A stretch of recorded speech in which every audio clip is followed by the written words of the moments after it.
Campaña militar de Estados Unidos conjuntamente con Israel. Esta campaña contra el régimen de Irán continúa en acción. Son las imágenes más recientes divulgadas por el Comando Central sobre las maniobras y operaciones ordenadas por la administración de Donald Trump contra la tiranía de la República Islámica. Videos de los destructores de misiles guiados de la Armada de Estados Unidos que están desplegados en posiciones estratégicas en el Medio Oriente. Miren este impactante registro de las operaciones desde el portaaviones USS Abraham Lincoln, del lanzamiento de aviones de combate. El Abraham Lincoln está posicionado en el mar Arábigo frente a las costas de Omán, donde según reportes de ubicación marítima está a unos 700 kilómetros de la costa iraní.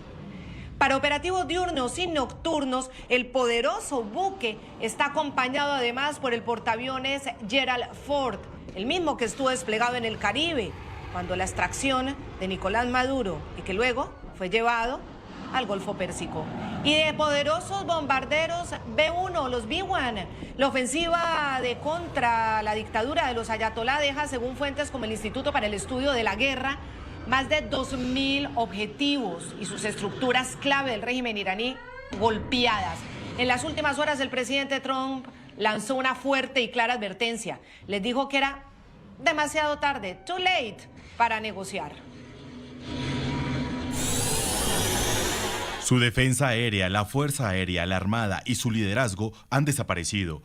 Quieren hablar, dije, demasiado tarde.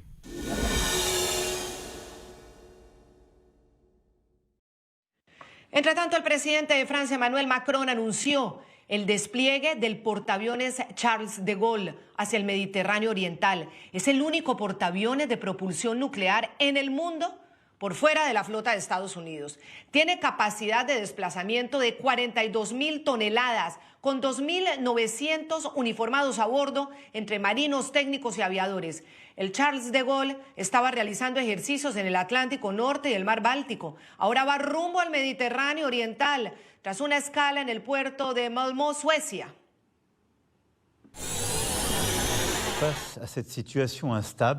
Ante esta situación inestable y las incertidumbres de los próximos días, he ordenado que el portaaviones Charles de Gaulle, sus medios aéreos y su fragata de escolta pongan rumbo al Mediterráneo.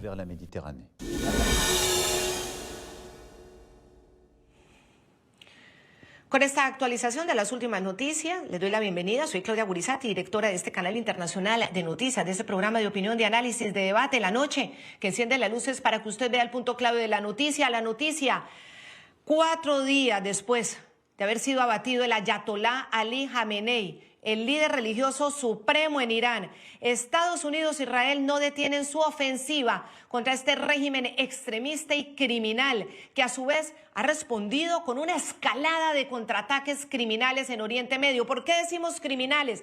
Porque ataca blancos civiles. Atención, Irán responde atacando blancos civiles, mientras que son las estructuras militares de Irán las que son golpeadas por esta alianza entre Estados Unidos e Israel. La gran pregunta, por supuesto, que nos hacemos es ¿cuánto va a necesitar Estados Unidos e Israel, Occidente, para eliminar las amenazas que persisten pese a esta ofensiva? ¿Cuánto tiempo es necesario para neutralizar la fuerza, el uso de la fuerza, el poderío militar de Irán? ¿Es posible neutralizarlo del todo? Es la gran pregunta que nos hacemos. Hoy tengo a mis invitados, Gabriel Ventasgal, es reconocido internacionalista, experto en terrorismo islámico, periodista, especialista en Medio Oriente. Gabriel, gracias por estar con nosotros nuevamente. Y claro, nos preguntamos eso, ¿es posible en un tiempo corto de semanas, o esto llevará meses, poder desmantelar el poderío militar iraní? Bienvenido. Gracias. La verdad que la respuesta corta es no sé. Porque fíjate que la estrategia militar de Estados Unidos e Israel, eso sí es muy claro. Y es no cometer los mismos errores que cometieron en Irak y en Afganistán, que es entrar con soldados por tierra. sino que desde el aire hacer dos cosas. Uno, debilitar la capacidad bélica de Irán, o sea, debilitar sus centrales nucleares, sus misiles balísticos, sus barcos de guerra, y por otro lado, debilitar el control que tienen sobre su población. O sea, matar a los líderes políticos, religiosos, policiales, esos mismos que disparan contra la población civil y que han matado entre 30.000 y 60.000 civiles manifestantes. Entonces, la estrategia es, vamos a debilitar la estructura del régimen para que la población tome control. Son aspiraciones grandes. Hay que ver si en un tiempo prudencial pueden conseguir algo tan ambicioso. Pedram Fanian es historiador, es analista iraní y fundador de una iniciativa que es muy bella del proyecto Irán, que defiende la democracia para su país, pero también que hacen todos los análisis sobre la seguridad global y la amenaza que representa Irán. Pedram, quiero darle la bienvenida. Más adelante vamos a contar su historia porque usted fue niño en Irán y su familia tuvo que huir cuando llegó la brutalidad de este régimen islámico. Pero para comenzar quisiera saber, ¿usted cree que es posible que esta alianza militar entre Israel y Estados Unidos, con la contundencia, con la voluntad del presidente Trump, pueden acabar con la fuerza, sobre todo con el poder de la fuerza de los ayatolá? Porque mientras ellos tengan capacidad de disparar, por supuesto que va a ser muy difícil que el pueblo iraní pueda tomar el control. Bienvenido. ¿Cuánto cree usted que se tomará esta misión? Buenas noches y muchas gracias por la invitación. Un gusto estar con ustedes. Opino que la guerra contra la República Islámica no es contra la nación de Irán, sino contra el régimen. Puede demorar entre días a semanas máximo. El ejército de Irán ha demostrado que es inferior a de los Estados Unidos e Israel. Hay divisiones en el régimen. Es muy probable que en los siguientes días vamos a ver oficiales y soldados y gente de ejército defectando y cambiando lados para soportar a la gente. Es cierto que la población no tiene armas, es cierto, pero es la gran mayoría. Y llega un punto muy estratégico cuando el régimen está perdiendo su capacidad de comunicación, de reacción, de represión, donde la población podría tomar el poder. Y después llega una transición. Pero para contestar su pregunta, no hay duda para mí que contra Israel y los Estados Unidos, la República Islámica no tiene chance. Es una cuestión de días o máximo semanas. Sí, tanto así que el mismo Donald Trump lo ha dicho. Aunque el ataque de Israel y Estados Unidos del 28 de febrero, pues ustedes saben, ahí fue eliminado el ayatolá Ali Jamenei, al igual que más de 40 altos jefes militares y políticos del régimen. De todas maneras, en estos días, Irán y el régimen ayatolá. Me encanta que usted lo deje claro, Pedram, así como Gabriel. Una cosa es el iraní, una cosa es Irán y otra cosa es el régimen ayatolá apoderado de Irán. Ese régimen aún tiene una gran capacidad. Claro, una capacidad que ha hecho daño a objetivos civiles, con unos drones que tienen una gran capacidad porque desgasta a quien los está repeliendo, a pesar de que superiormente sean Estados Unidos e Israel en cuanto al militarmente hablando, que sean superiores militares. Pero Donald Trump ha dicho que esto va a continuar hasta que ya no Irán, el régimen, represente una amenaza para Occidente. Yo quiero que veamos lo que dijo ayer el presidente Donald Trump, asegurando que el operativo militar podría durar de 4 a 5 semanas o que incluso podría extenderse mucho más.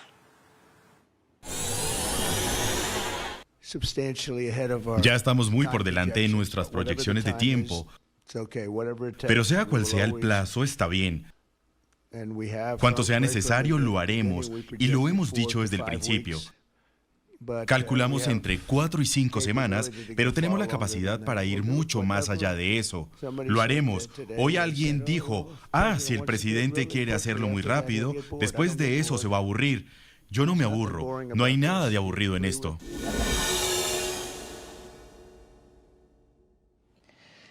Gabriel Ventasgal, el punto al que llegó el régimen iraní, la fuerza militar, la fuerza de ataque, la fuerza y la capacidad de hacer daño a través de los proxies o de todos esos organismos, organizaciones terroristas que desplegó en diferentes puntos del Oriente Medio, Hamas, Hezbollah, Hutíes y todos los terroristas que ha desplegado por Europa.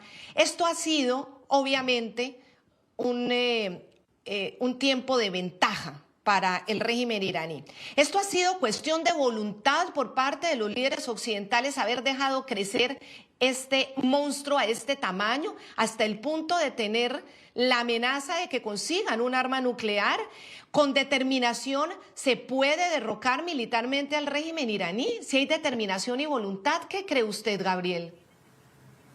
Por supuesto que Occidente no ha entendido, entre otras cosas, la cultura de la taquilla, que es ocultar la verdad. Los iraníes, o sea, el régimen actual, son grandes mentirosos. O sea, han engañado, por ejemplo, al presidente Obama y han hecho lo que han querido, a tal punto que en la actualidad se calcula que tienen, no solamente se calcula, en las negociaciones Steve Witkoff acaba de decir que los iraníes dijeron tenemos 500 kilos de uranio enriquecido al 60%, que equivale a 11 cabezas nucleares. Tienen misiles capaces de portar esas cabezas nucleares y saben hacer un arma nuclear. Es verdad, va a venir alguien y va a decir, pero el Ayatollah Khomeini declaró alguna vez que no iban a acceder a armas nucleares.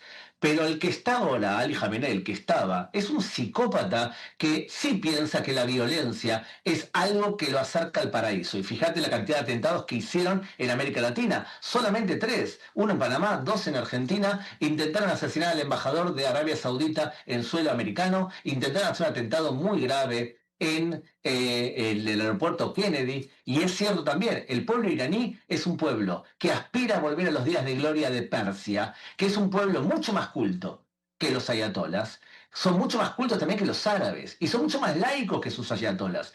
Entonces, tenemos que diferenciar lo que es el pueblo iraní y lo que es su gobierno. Occidente no ha sabido entender el peligro de Irán, lo ha dejado crecer de la misma forma, Claudia, que no entiende ahora Occidente el peligro de Qatar, el peligro de Turquía y el peligro de todo aquel que con billetera llena llega a tu país, te abre centros comunitarios y extremiza a la población cristiana conversa o bien extremiza a los musulmanes. De la dawa, o sea, de la acción social y el adoctrinamiento, se pasa más tarde, según lo que enseñes, a la fuerza física. Y eso Occidente no lo entiende, sino preguntarle a los europeos que ahora lo empiezan a descubrir.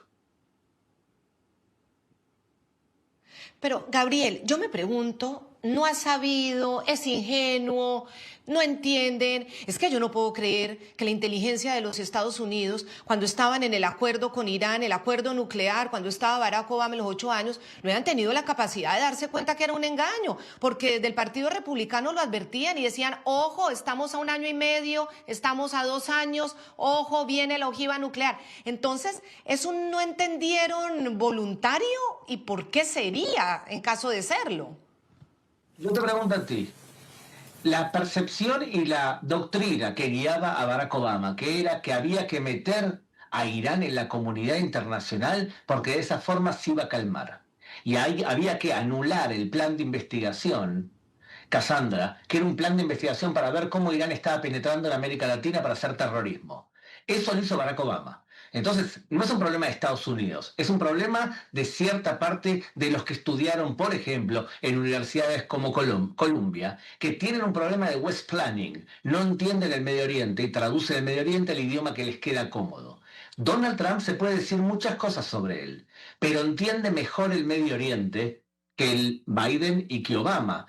Pregúntale a mi amigo que ha venido para explicar la situación en Persia, en Irán. Pregúntale quién respetan más en el Medio Oriente. ¿Respetan más a un hombre como Biden o como Obama o respetan al sheriff Donald Trump?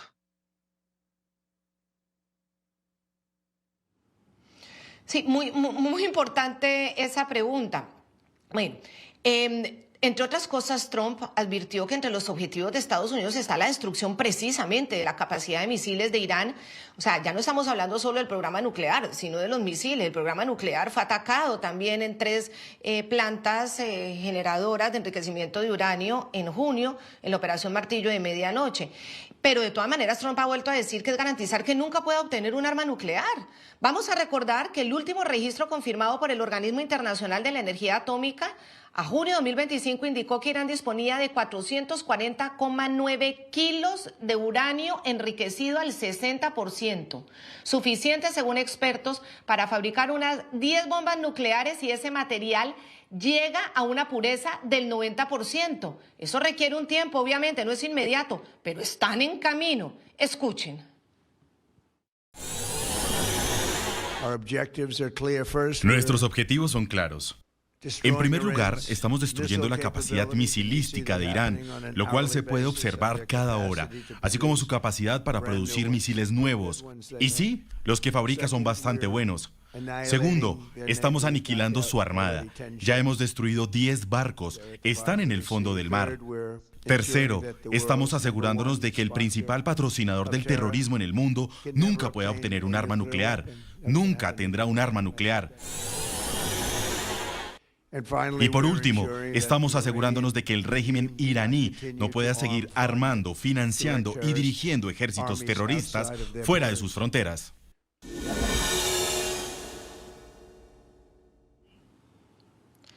Pedram Fanian, hay algo que es muy importante que usted, además, al haber sido niño iraní, que tuvo que huir en el 79, huyendo con su familia hacia Canadá, desplazados por esta revolución,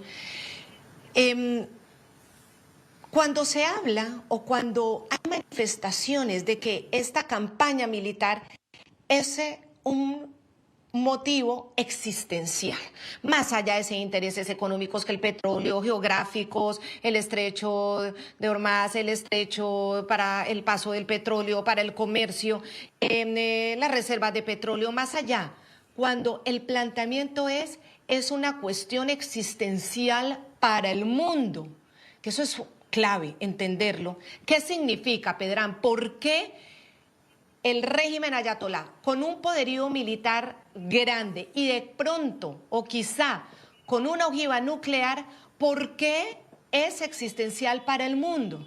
En medio de ese radicalismo, fanatismo, interpretación absolutamente disparatada y bárbara de la Sharia. ¿Por qué es un tema existencial, Pedram? Desde que pasó la revolución y llegó el fundador de la República Islámica, el Ayatollah Khomeini, inventó la idea de exportar la revolución. Esta idea de exportar la revolución y una tesis del Ayatollah Khomeini que rechaza la democracia liberal del Occidente. Esta combinación es una amenaza existencial, no solo para la gente de Irán, sino la región y el mundo. Irán obviamente patrocina a Hezbollah y Hamas. Ha hecho actos terroristas en varias partes del mundo, en Europa, en África, en Asia. Ha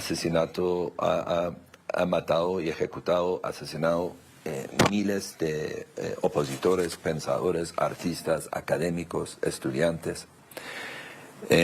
Y esta combinación de exportar la revolución y esto junto con el poder económico de un régimen que es rico en petróleo y gas, es una amenaza para el mundo occidental. Pero además para la región, en el sentido, yo le doy un ejemplo, el gran enemigo de un acuerdo de paz entre el pueblo palestino y el Estado de Israel es Irán. Porque cada vez que los palestinos, elementos moderados de los palestinos han acercado a aceptar el Estado de Israel, han acercado a un entendimiento para lograr un acuerdo de paz con Israel, donde pueden coexistir en seguridad y la región puede, a los palestinos puede llegar mucha inversión, mucha estabilidad, mucha riqueza. Es Irán que a través de Hezbollah y Hamas ha asegurado que este acuerdo de paz no se logra. ¿Cómo? Por terrorismo. No es una defensa de Irán al pueblo musulmán, porque, por ejemplo, cuando Rusia ha violado los derechos de los musulmanes en Chechnya o China ha abusado los derechos humanos de los musulmanes en la China, Irán ha mantenido un silencio total. Es una obsesión con Israel, una obsesión con la idea del Occidente, una obsesión contra la democracia, que aún sin armas nucleares, Irán es una amenaza, sin armas nucleares. Ahora, el hecho que estaban enriqueciendo uranio a niveles que no son compatibles o necesarios para el desarrollo industrial o de medicina, es una prueba que Irán estaba muy cerca a tener la bomba, estaba teniendo los componentes de hacer una bomba. Si uno toma en un contexto global, que un régimen que no respeta los derechos humanos ha ejecutado miles de personas iraníes, ha exportado la revolución, ha amenazado todo el mundo. Combinado, todos esos factores representa una amenaza existencial a la democracia del Occidente, sin duda. Entonces, Trump y Netanyahu en Israel tomaron una decisión que fue necesaria para una vez al final solucionar este problema de un régimen islamista que además es corrupta, además los hijos de muchos de los ayatolás que uno ve en la televisión que se ven radicales fundamentalistas, muchos de ellos y oficiales del régimen islamista de Irán tienen sus hijos viviendo vidas totalmente occidentales, sin el hijab, haciendo fiestas, tomando alcohol, manejando carros de lujos, viviendo en mansiones en Toronto, Vancouver, Madrid, Londres. Ya llegó a un nivel de hipocresía. Y esta combinación de hechos resultó que aprox 80% de la población de Irán quiere un cambio hoy. Y por eso llegamos a este punto. Claro. Gabriel, ¿cuál es la diferencia entre que Estados Unidos o los países occidentales tengan un arma nuclear? Un invasor que no atiende ninguna regla internacional como Vladimir Putin también la tenga, pero tiene controles y se abstiene. Último, como los norcoreanos, Kim Jong-un, la tienen, se abstienen. ¿Cuál es la diferencia si el régimen ayatolá llega a tenerla? ¿En qué se diferencia el régimen ayatolá con un arma nuclear con estos otros? Digo, Occidente por un lado y por otro lado otros que, bueno, son tremendos sátrapas. Pero ¿cuál es la diferencia para entender el asunto existencial, Gabriel? Bueno, tú sabes que toda persona puede tener una bomba nuclear si tiene la intención de tener una bomba nuclear y la capacidad de poder hacerla. La humanidad se puso de acuerdo en el año 68 que todo país que quería acceder a algo así tenía que someter bajo control de la Organización Internacional de Energía Atómica y que no podía buscar energía nuclear para fines militares. Si tú analizas por qué Irán quiere una bomba nuclear, el Irán de los ayatolas, ¿por qué quiere una bomba nuclear? Bueno, la intención son dos de hecho. La primera y la más importante, porque el Islam chiita son el 15% del Islam y siempre se ven sometidos y humillados y perseguidos por los sunitas. Entonces ellos creen que deben asegurar al régimen con algo que les permita expandirse. Y por otro lado, para mantenerse en el poder, porque si tienen algo que los demás no tienen, bueno, nadie los va a amedrentar. O sea, tienen la intención de acceder a material nuclear con fines militares. Y también tienen la capacidad, y eso es lo que es preocupante. Pero a eso súmale algunos conceptos más. El primero, que para el Islam radical, y vuelvo a repetir, no para el Islam radical, el mundo se divide en dos. Lo que es Dar el-Islam, la casa del Islam, y lo que es Dar el-Harb, lo que será el Islam, la casa de la espada. Entonces, la visión del mundo de estos radicales es que el mundo debe ser conquistado para ser sometido dentro del Islam. Y eso se va a hacer a través de la da'wah, de la acción social, o de la fuerza física de la yihad. Por lo tanto, la cosmovisión de mundo de estos radicales es que quieren conquistar el mundo, pero lo primero que quieren hacer es expandir el Islam para poder sobrevivir porque son el 15%. Eso es lo primero. Y el segundo concepto importante es Wilayat al-Faqih, que es la tutoría del sabio.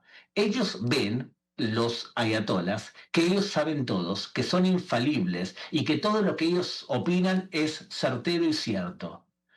Y entonces cuando tú eres infalible, entonces si tu visión de mundo es expandir el Islam y hacerlo a través de la violencia física, como es lo que pensaba Ali Khamenei, y entonces que la intención de expandirte, eres perfecto, o sea que nunca te equivocas, y además tienes los medios para poder hacerlo. Eso es un peligro, porque estás hablando de alguien que actúa de forma irracional. Es diferente a Rusia, que se mantiene en los marcos de la racionalidad, o en China, que es un actor relativamente racional.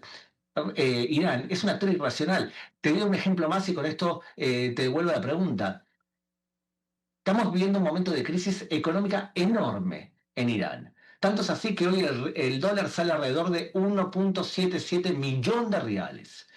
El país no tiene agua. El país no tiene infraestructura para poder mejorar sus fallas técnicas que tiene, hasta el punto que Ibrahim Raisi, el presidente de Irán, se cae de un helicóptero por mal mantenimiento. Y tú, a pesar de toda la crisis económica que tienes y que no tienes comida para darle a la población, le gastas $1.000 millones, se lo regalas a Hezbollah.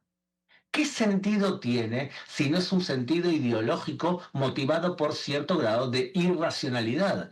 ¿Qué sentido tiene disparar contra países sunitas que no te han atacado, salvo tu irracionalidad? El problema que es que cuando tú le das a un mono una escopeta, se transforma en un peligro para la humanidad. Absolutamente claro lo que ha dicho Gabriel, lo que ha dicho Pedram, no es menor.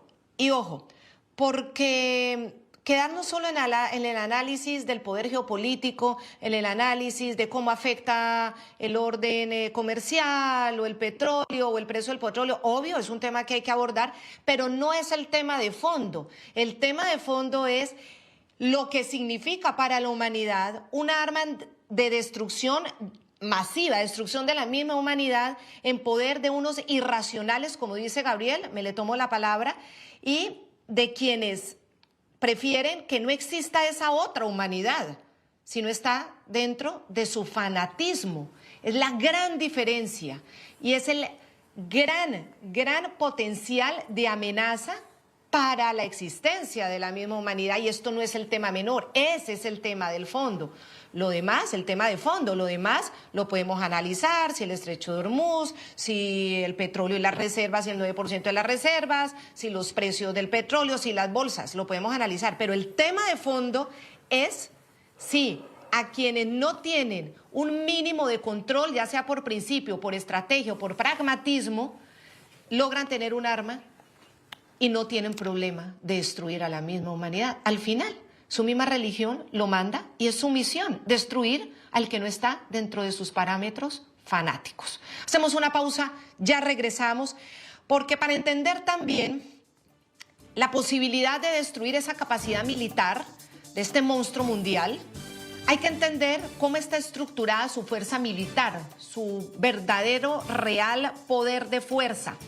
Y se lo vamos a explicar con unos gráficos y con unas cifras que tenemos preparados con Jorge Adrián Orozco en nuestra pantalla gigante. Ya regresamos. Esto es muy importante entenderlo. Ya regresamos con La Noche por NTN 24, el canal de las Américas.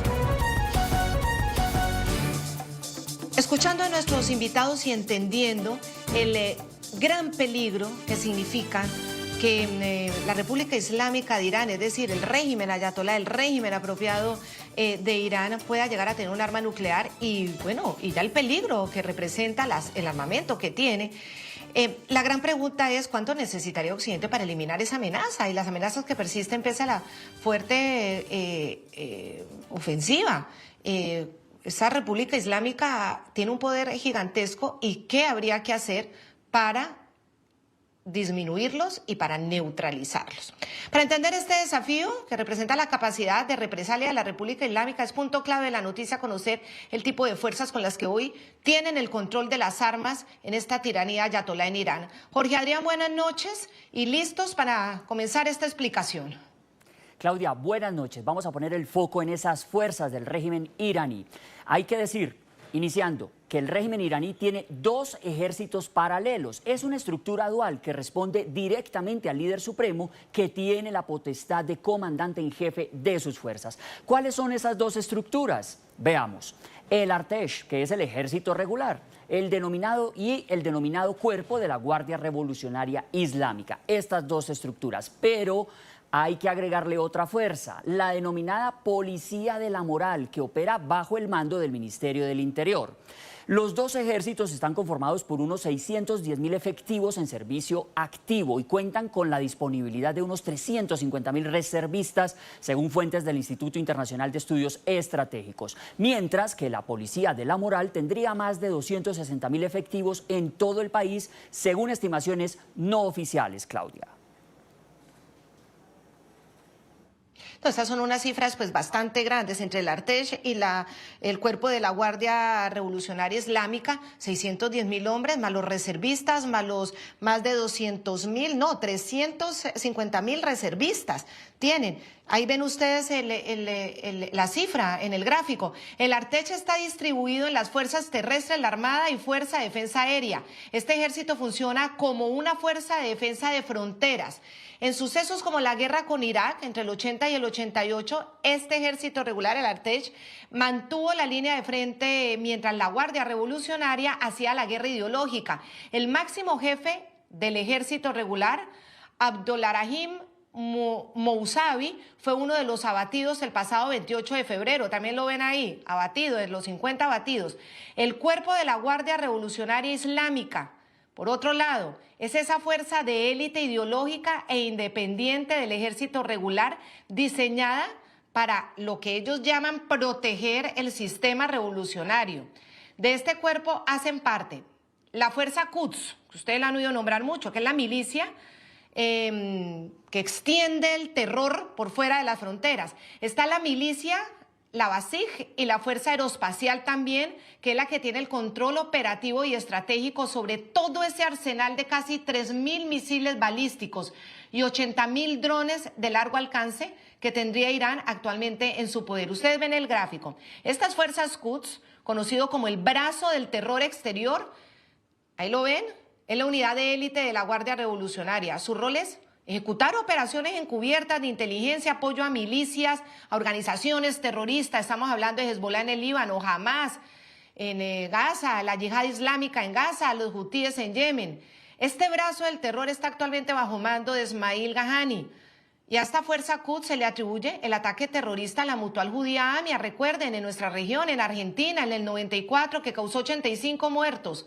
Ahmad Bahidi, prófugo de la justicia argentina y buscado por Interpol, acusado de ser uno de los responsables del atentado de la AMIA, según las informaciones que hemos recibido, es el nuevo máximo jefe de la Guardia Revolucionaria iraní. Ahora hablemos de los Basij, Jorge Adrián. Este grupo de los Basij es conocido como la Fuerza de Choque y de Represión Interna, que funciona como una fuerza paramilitar. El régimen tiene a los Basij para ejercer control, recordemos, control social, espionaje en barrios, y son encargados de toda esa violenta represión que desata el régimen cada vez que salen cientos y cientos de iraníes a protestar contra la dictadura. Y también tenemos la Policía de la Moral, como punto final aquí en esta parte que estamos analizando. Es la temible fuerza establecida en el año 2005 y tiene a su cargo la vigilancia del código de vestimenta, es decir, el que controla el hijab en las mujeres, así como todas las estrictas reglas de conducta islámica. Recordemos que esta Policía de la Moral es señalada de la brutal golpiza y posterior muerte de la joven Masha Amini en septiembre de 2022. Obedece su mando directamente al Ministerio del Interior del régimen y a la comandancia de la policía. Son las estructuras represoras que todavía siguen vivas y tienen ahí mando y control dentro del territorio iraní, Claudia.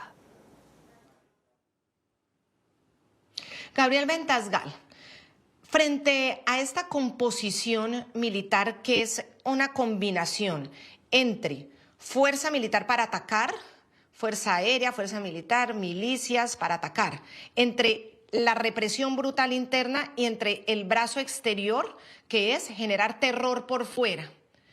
Obviamente ahora Estados Unidos ha estado muy claro, y en las últimas horas Donald Trump muy claro en decir que hay un escenario peor, y es que llegue un cuerpo extremista religioso peor del actual, y por eso están dando de baja a todos los posibles sucesores.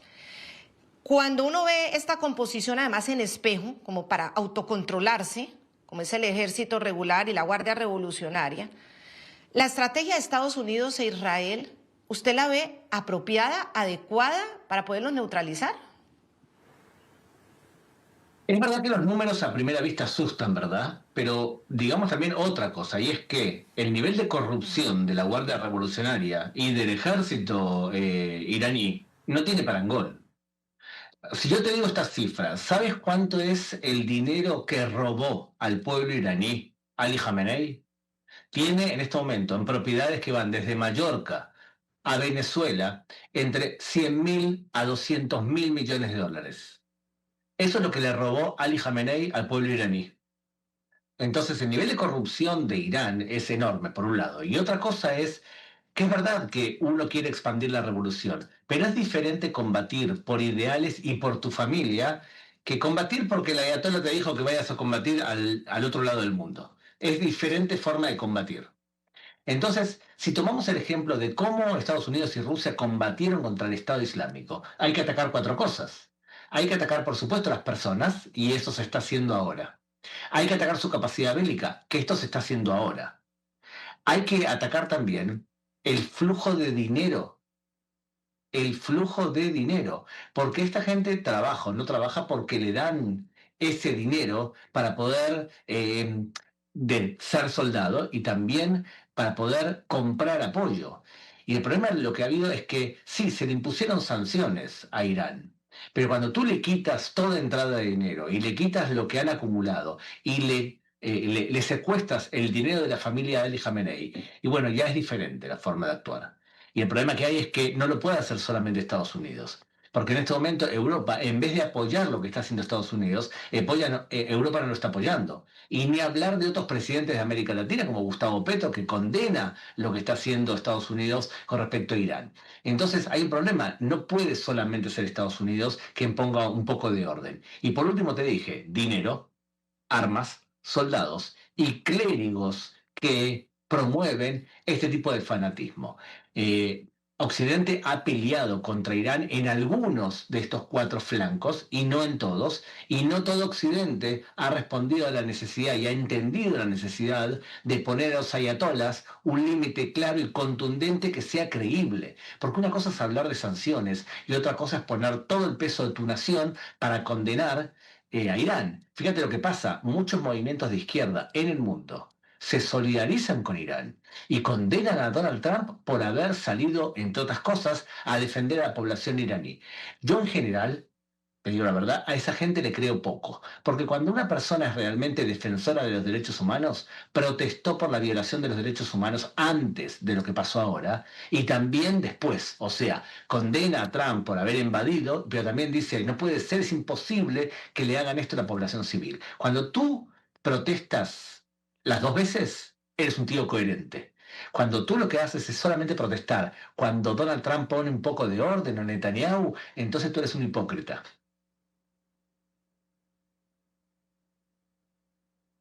Y Pedram Fanian, frente a esta misma preocupación, ¿qué tan leales son estas fuerzas de la Guardia Revolucionaria? ¿Qué tan reales son los del Artech? ¿Qué tan leales son los efectivos del Basij? ¿Qué tan leales o qué posibilidad hay de que hay un cambio, ellos puedan cambiarse de bando? ¿O son muy fanáticos o son muy radicales o al ser corruptos, como explica Gabriel Ventasgal, estarían dispuestos a cambiar de bando? ¿Usted cómo analiza eso?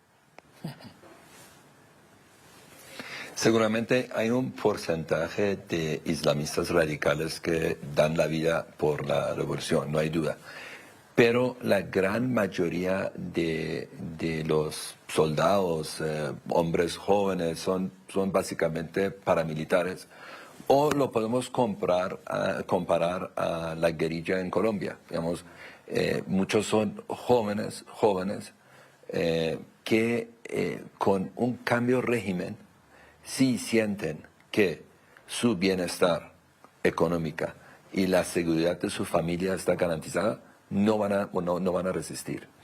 Y el líder de la oposición hoy, la figura más fuerte en la oposición contra la República Islámica, es Reza Pahlavi, el príncipe, el hijo del Shah de Irán. Ha dicho en términos muy claros que vamos a implementar, si llegan a una transición, Irán llega a una democracia con una monarquía constitucional, vamos a tener una amnistía para esta gente. No estamos hablando de los líderes, de los ayatolás, de los comandantes o generales, pero el resto no son tan diferentes que un muchacho de 18 años en Colombia que es un guerrillero. Es por ignorancia, falta de oportunidad, abuso intrafamiliar y una organización que les da reconocimiento, les da plata. En el caso de Irán les da becas, vivienda. Irán, si cambia, tiene una ventaja que quizás, con todo respeto, Colombia no ha tenido, aunque Colombia es mi país adoptivo. La capacidad económica de Irán de, en comillas, cuidar a esta gente que hoy depende del régimen, no tiene límite. Entonces, Irán es un país que antes de la revolución, hace 48 años, tenía un producto bruto por cápita más alto que hoy. Tiene una de las reservas más grandes de petróleo y de gas, tiene industria, tiene 93 millones de personas, tiene cientos de miles de ejecutivos y empresarios que están afuera de Irán, que volverán e invertirán en Irán. Entonces, Irán va a ser una bomba económica en buenos términos, una potencia económica para la región. Entonces, estos cientos de miles de milicia o paramilitares, esto para mí no es preocupante. Pero tenemos que apoyar y en América Latina, Colombia ya no es un país pequeño, es un país importante, está en la narrativa internacional. Y son países como Colombia que también pueden aportar a una transición hacia una democracia. Y estoy de acuerdo con su analista que la posición de Colombia tristemente ha sido una hipocresía grande y triste por varias razones. Primero, Colombia tuvo la oportunidad de expresar una condena contra la actuación de la República Islámica cuando fue claro que en cuestión de días mataron más de 30.000 personas o mucho más en Irán, en las protestas, total silencio. Si el presidente Petro pretende ser un líder socialdemócrata y no un líder de un movimiento de izquierda extrema, sino un líder de una democracia liberal que es Colombia, con una constitución democrática, tenía la responsabilidad moral de condenar a Irán y no lo hizo. Y la otra razón por qué es una hipocresía es que el régimen de Irán ha ejecutado personas con ideas similares al presidente Petro. Digamos, Irán ha eliminado la izquierda. El Partido Comunista y la izquierda de Irán colaboraron con los ayatolás para realizar la revolución en el año 79. En mi concepto, sin la izquierda, la revolución no hubiera pasado en Irán, que la izquierda era muy organizada y muy sofisticada. Pero una vez que llegaron, los islamistas eliminaron a la izquierda y la izquierda traicionó a Irán. Perdón, siga. No, y de una forma brutal, se aliaron para tumbar al Shah. Una vez lograron el objetivo, el régimen ayatolá incluso los descuartizaba. Léanse el libro La Casa de la Mezquita, escrito por un comunista que vivió todas esas escenas de terror y pánico. Quiero agradecerles muchísimo, Gabriel Ventasgal, reconocido internacionalista, experto en terrorismo islámico, periodista especialista en Oriente Medio. Gracias, Gabriel. Lo mismo a Pedram Fanian, historiador, analista iraní. Queremos volver a tenerlos a los dos. A Pedram, obviamente, también para conocer más de su historia familiar, que nos interesa mucho, y a Gabriel para seguir analizando. Les dejo con una noticia que nos llega de último minuto, y es que Mojtaba Khamenei, hijo de Ali Khamenei, parece ser el designado nuevo líder supremo de Irán, lo está diciendo Iran International. Pero bueno, vamos a ver si esta noticia resulta seria, porque recordemos que las oficinas en Qom y Teherán habían sido bombardeadas. Ellos decidieron hacer una sesión remota con los 88 clérigos. Sin embargo, Donald Trump ha dicho que todos los sucesores estaban aniquilados. Vamos a ver quién dice la verdad, vamos a ver si es este Mojtaba Khamenei, y en caso de serlo, bueno, un nuevo blanco de la coalición Estados Unidos-Irán. Vuelvo a conversar con ustedes en nuestra próxima emisión, en alguna próxima emisión. Muchísimas gracias. Vamos a un corte de comerciales. Ya regresamos con La Noche por NTN 24, el canal de las Américas. Los dejamos con las imágenes más recientes divulgadas por el Comando Central de las maniobras y operaciones ordenadas por la administración Trump contra la tiranía de la República Islámica.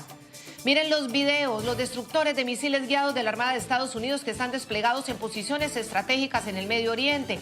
El impactante registro de las operaciones desde el portaaviones Abraham Lincoln, del lanzamiento de aviones de combate. El Lincoln, que está posicionado en el mar Arábigo, ahí frente a Omán, donde según reportes de ubicación está a 700 kilómetros de la costa iraní.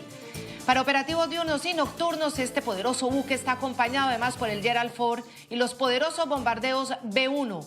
La ofensiva contra la dictadura de los ayatolá deja, según fuentes como el Instituto para el Estudio de Guerra, más de 2.000 objetivos y sus estructuras clave del régimen iraní aniquiladas.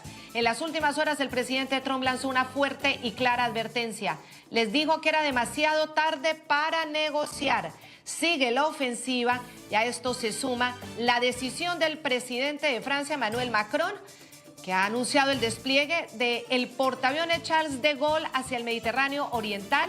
Es el portaaviones de propulsión nuclear, el único en el mundo por fuera de la flota de Estados Unidos. Bueno, en esto está la situación. Continúan los ataques. Trump ha dicho que esto se extiende semanas y que el peor escenario que puede pasar es que llegue otro líder supremo, ayatolá peor, y por lo tanto anuncia que está aniquilado todo el mando consecutivo para la sucesión. Aunque suena el hijo del ayatolá, es el que está sonando como el nuevo heredero, como nuevo ayatolá supremo, líder supremo. Estaremos siguiendo la noticia para confirmárselas, o si definitivamente se han quedado sin sucesor, sin entregar el mando. Muchas gracias por habernos acompañado. La noche seguirá encendiendo las luces para que usted vea el punto clave de la noticia. Nos vemos en nuestra próxima emisión. Gracias, Jorge Adrián. Gracias, Claudia. Buenas noches. Hasta luego.